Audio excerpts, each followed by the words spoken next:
உறவினர்களை காணும் போதே சந்தோஷத்தால் பொங்குவது தாங்க காணும் பொங்கல். எஸ், இதுக்கு முக்கியமான தேவை அன்பு.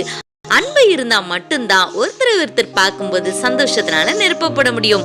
அன்பு சகலத்தையும் தாங்கும், சகலத்தையும் நம்பும், சகலத்தையும் சகிக்கும்னு வேதம் சொல்லுதுங்க. யோசேப்பு என்ற வாலிபன் தன் சகோதரர்களால ஒதுக்கப்பட்டு குழியில தூக்கி போடப்பட்டு அந்நியர்களிடத்துல விற்கப்பட்டான்.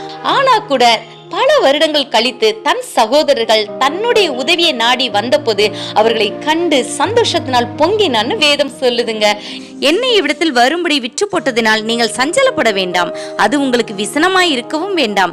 ஜீவரட்சணை செய்யும்படிக்கு தேவன் என்னை உங்களுக்கு முன்னே அனுப்பினார். யோசேப்பினுடைய இந்த அன்புக்கும் உயர்ந்த குணத்துக்கும் காரணம் என்ன? தான் இருப்பது சிறைச்சாலை ஆயினும் அதெல்லாம் பொருட்படுத்தாம தேவாதி தேவனை அனுதினமும் கண்டு சந்தோஷத்தினால் பொங்கினதுனாலதாங்க.